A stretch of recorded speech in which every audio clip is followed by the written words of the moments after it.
उत्तराखंड के जंगलों के बीच एक पुराना खंडहर था, जिसे गांव वाले कर्ण पिशाचिनी का घर कहते थे।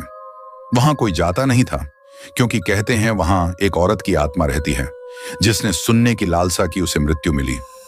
कुंज लता एक संगीत की दीवानी युवती थी, हर आवाज को आत्मा तक महसूस करती थी। एक रात उसने किसी अनजानी आवाज का पीछा किया और फिर कभी नहीं लौटी। गांव वालों ने खोजा तो उसका शरीर उस घर के बीचों बीच बैठा मिला, कानों से खून बहता हुआ, आंखें फटी हुई। कहते हैं वह आवाज अब उस घर में गूंजती है, और जो भी वहां रात बिताता है वह पहले धीरे धीरे पागल होता है, फिर हमेशा के लिए खो जाता है। शहर से आया एक यूट्यूबर आदित्य इस रहस्य की खोज में उस घर गया। उसने कैमरे लगाए, पर जैसे ही रात गहराई, दरवाजे अपने आप बंद हो गए। अंधेरे में एक फुसफुसाहट गूंजने लगी, क्या तुम मुझे सुन सकते हो? सुनो और मर जाओ। आदित्य के कानों से खून टपकने लगा, मगर वो भाग नहीं सका।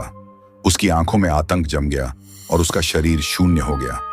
अगली सुबह गांव वालों को उसका कैमरा मिला, जिसमें आखिरी दृश्य था एक झुलसी हुई औरत कान पकड़े हुए और कैमरे की ओर देखते हुए कह रही थी, ये घर मेरा है, जो मुझे सुनेगा वो बचेगा नहीं। अब भी वो घर वहीं है, वीरान। पर अगर कभी वहां से कोई धीमी आवाज आए तो ध्यान से सुनना मत, क्योंकि शायद कर्ण पिशाचिनी तुम्हारे कानों तक आ चुकी है। अगर कहानी पसंद आई हो तो इसे लाइक करें, जिससे हमें मोटिवेशन मिलता है इसी प्रकार की कहानियां लाने का।